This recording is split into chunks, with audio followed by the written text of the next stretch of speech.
All right. And we are live. Welcome, my friends and gems. Here we are, another day that ends in Y. Myself here in the beach communities and Carol out in Yelm, Washington. How are you doing, Carol? Doing very well. Sunshine. Yes, very nice. It looks like we've reversed roles. It's in the low 60s here. It sounds like it's nice, sunny, and warm where you are. Very beautiful day. Awesome. Awesome, awesome, awesome. Are you ready to dive into chapter 2? Oh, let's do it. Let's do it. Okay, so we are going to put my glasses on. And it's called Chapter 2, Disconnecting from Nature and Plugging into the Matrix. Speaking of Matrix, I just discovered this morning that the movie The Matrix just turned 25 years old. Oh, boy. And I'm like, Wow. it seems that that film didn't come out that long ago. And I'm like, 25 years ago, that movie came out? Holy cow. And it seems the last time I saw The Matrix 1 or The Matrix 2, but Matrix 1 in particular, it seemed like it wasn't that many years ago that it came out. And quarter century is a long time ago. A long time ago. Absolutely. And the technology and everything, the way it was depicted, doesn't seem like a film that was 25 years old. It seems like it's more current. Yes, it does. So very interesting. So, all right. So let's see what it says here. What R.D. Lee says here. And it says, our biology is designed to be connected to nature. I sure hope so. Not technology. I'm going to read that again because I think for people who are watching and listening to this on Facebook or listening to this on YouTube, pay attention to these words. It says here, our biology is designed to be connected to nature, not technology. We're meant to live in communion with our environment, meaning eyes and skin exposed to sunlight at the right time of day. Number 2, in direct bodily contact with the ground. That means bare feet on grass or dirt or sand. Number 3, drinking water from natural sources. Imagine that. That Uh-huh. almost seems outrageous if you think about it, because most people in the States, we don't drink from natural sources. We're drinking the municipal water supply that comes out of the faucet from our sink in our kitchen, or we're buying bottled water usually. We're not getting the water from streams or rivers or anything like that, right? Right.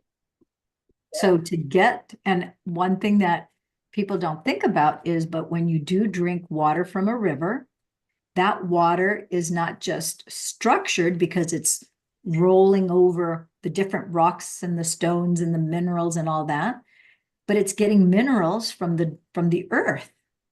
And we miss out on that when we bypass that and instead use whatever the municipal water supply is, or you're getting bottled water unless you're buying mineral spring water, mountain spring water. And some people do. I try to, whenever possible, I try to do that.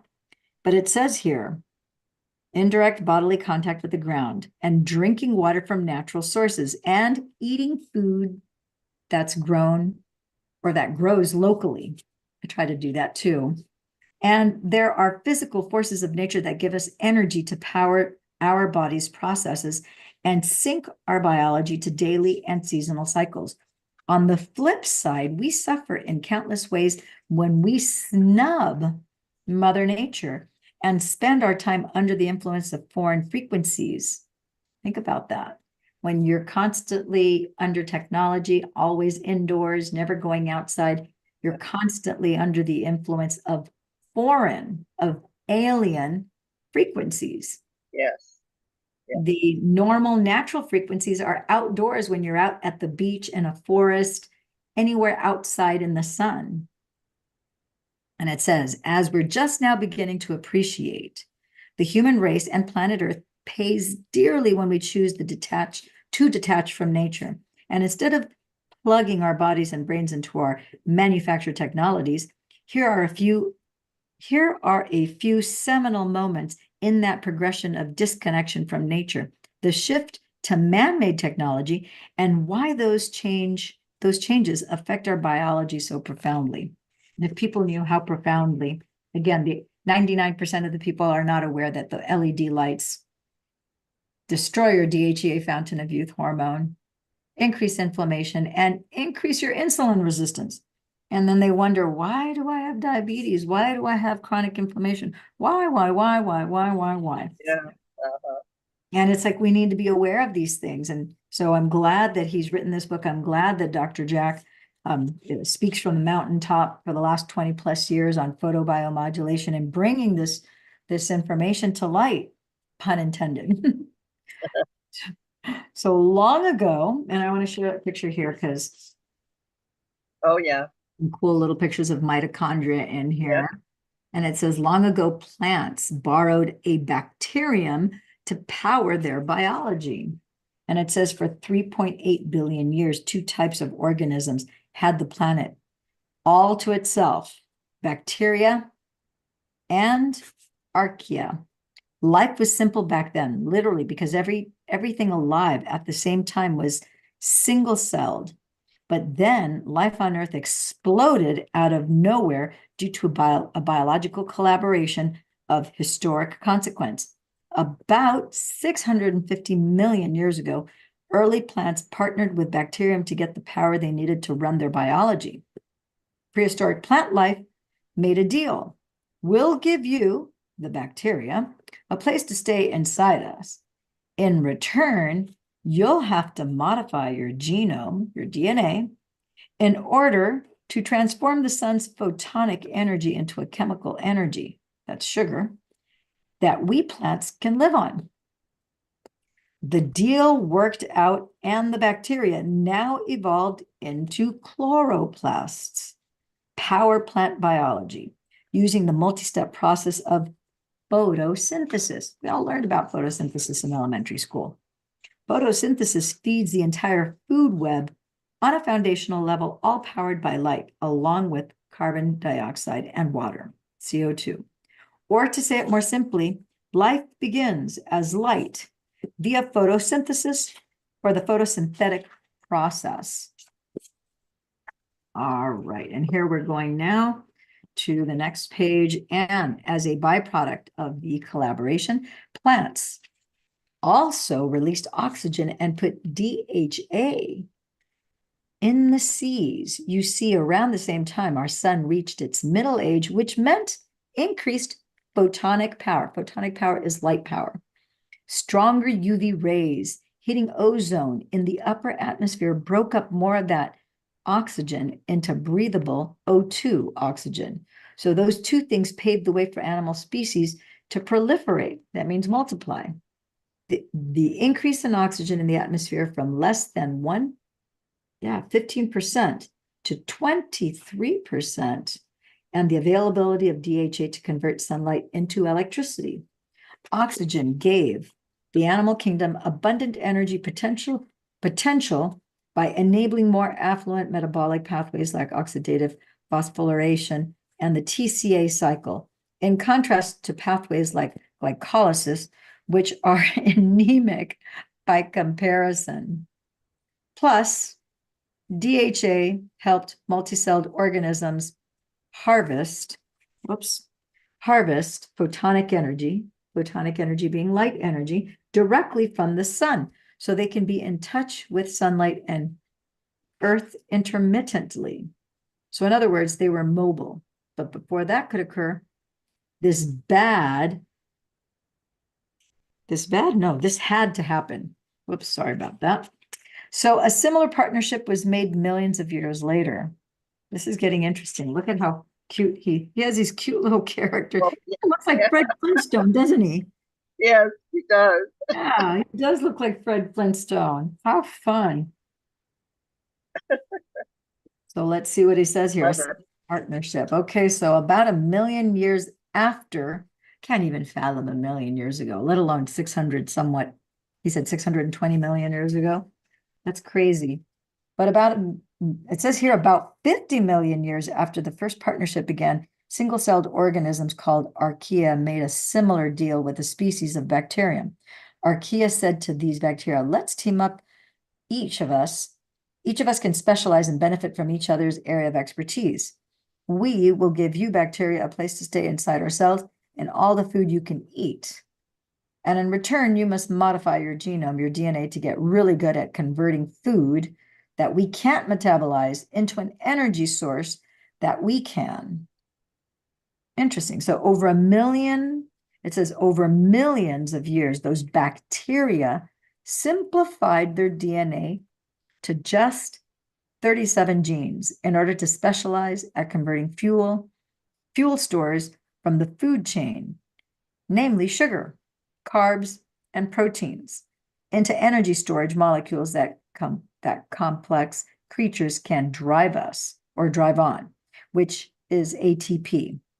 Through this partnership, those archaea evolved into complex multi-celled organisms. They must have mutated, is my guess, that science now calls, eukaryotes.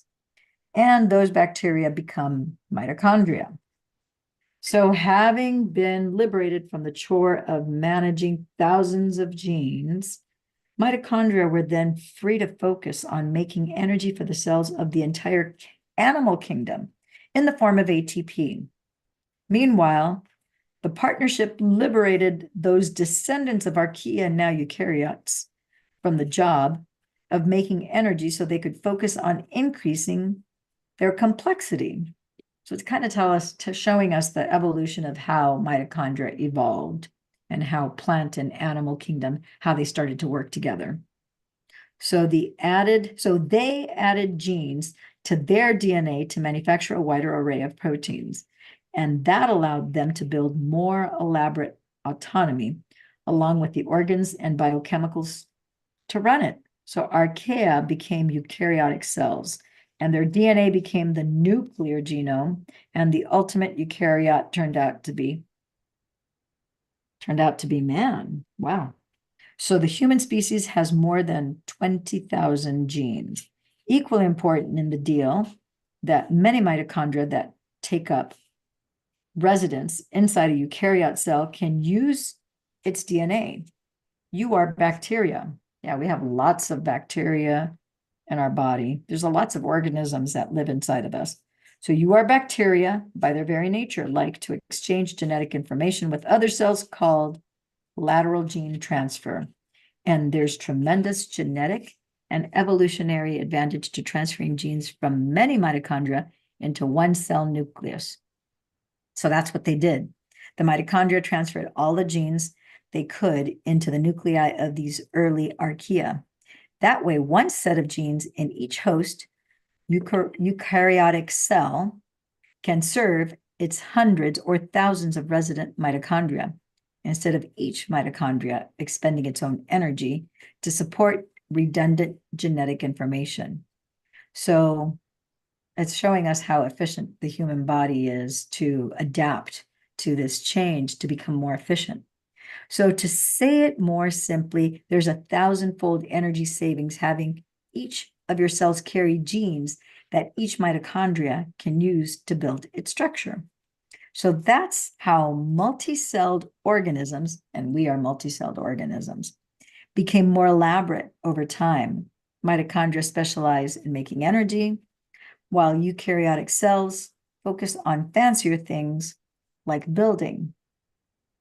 So a brain that can figure things out, muscles, nerves, and a skeleton or exoskeleton that can move about, and systems that adapt to dynamic environments. So what mitochondria did, something revolutionary in this whole partnership we shouldn't overlook, it says here. They bought the sea. So they brought the sea into the cell. The animal kingdom may have left the watery confines of its ancient ancestors, but water is still vital to life in so many ways. So to cross that chasm, mitochondria basically do the photosynthetic process in reverse by turning food and oxygen into carbon dioxide and water. This way, animals don't have to live in the sea if they don't want to. Instead, they can bring the sea with them wherever they go, as a water inside and around cells. That's interesting, as the water inside as well as around cells. Pretty neat, huh? though these two revolutionary partnerships of energy and anatomy called endosymbiosis, countless species of plants and animals spring up anywhere and everywhere life could possibly exist on Earth, and the Cambrian explosion was born thanks to endosymbiosis. Yeah, Dr. Jack talks a lot about the Cambrian explosion. So I think we're going to go ahead and we're going to stop here. We're almost at the half-hour mark, and we'll continue on chapter 2. Ooh, this is getting more colorful. So this page, as I showed you guys before, we're reading here up until this spot. We'll continue on in this section. Oh, good. This cute little character over here. Yeah. On the next page, just to kind of give you guys a preview of what is to come. Let me see if I can get this to.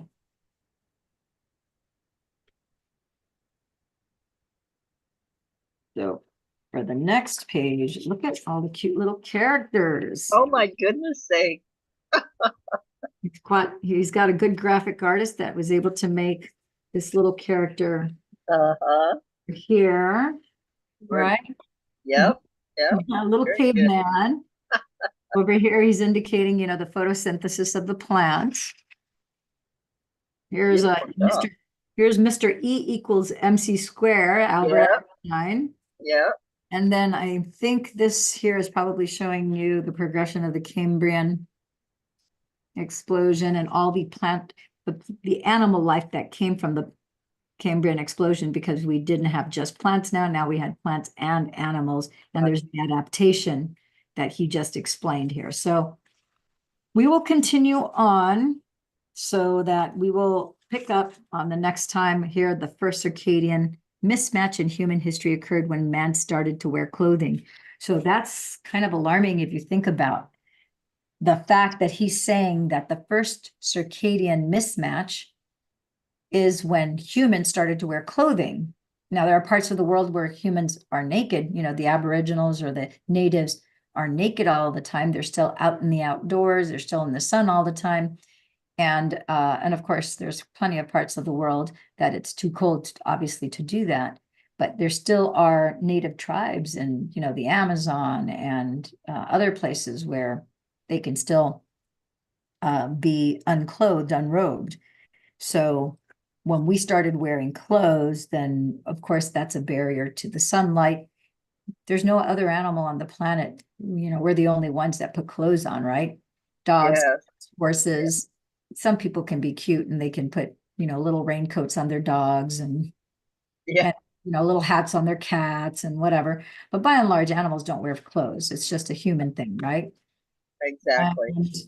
And it's interesting because one of the things that I learned through Dr. Jack was the fact that, for example, if you look at pigeons in LA, pigeons in San Francisco, and you compare them to pigeons in New York, New York obviously has a lot more pollution than LA and San Francisco. So the pigeons that are in New York, their feathers are black.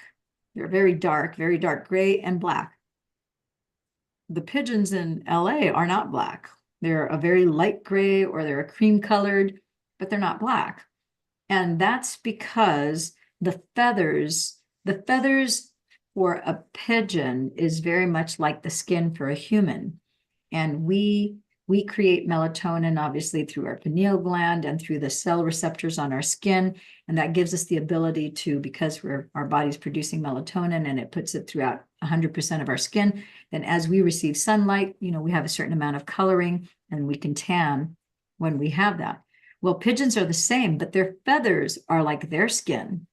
So because there is so many more toxins in New York in comparison to California, like LA and San Francisco, the reason why the feathers in New York are dark and they're much lighter in California is because they're you know, we use melatonin for the human body to detox ourselves from all heavy metals. It is like the best detox of the body is melatonin, to detox from heavy metals. Any heavy metals that we come in contact, doesn't matter how. We eat it, we chew it, we drink it, we inhale it, we absorb it through the skin. Doesn't matter. It's sprayed on us, we inject it, doesn't matter. melatonin is going to detox us from those heavy metals. Well, for birds like pigeons, they're releasing the melatonin into their feathers. And so the reason why the feathers get dark is because there's toxins. And so that's basically toxic stuff on the feathers. And it's like, wow, that makes so much sense, doesn't it? Yeah, it absolutely does. That's very, very interesting. Wow. Very, very interesting. Yeah. Very interesting. Yeah. So it all ties to this whole light environment that we're in. So Yeah. we're going to wrap it up here for tonight. And I want to thank everyone for tuning and tapping and turning on today to this episode. I'm going to just share a quick little invitation for you guys to come join us tomorrow at handy dandy 2 p.m. You can join us here at zoom.us. Meeting ID you can see is, I will give it to you right now. You can listen to this broadcast and know that the meeting ID is 714-794-5626. Just go to zoom.us, join the meeting, and then enter that meeting ID. You can tune in to ask whatever questions that you might have. Put questions in the comments below. And you can see us tomorrow at 2 p.m. Or if it's better for you to join us at 7 p.m., we'll do an info Q&A, or we will resume with not the intuition manifesto, but with the mitochondriac manifesto. So you have 2 times to tune in, 2 p.m. or 7 p.m. It's your choice. All right, my friends and gems. All right, Carol, thanks for helping us co-host this show here tonight. You take care, my friend and gem. And as always, ciao for now. Bye-bye. Bye.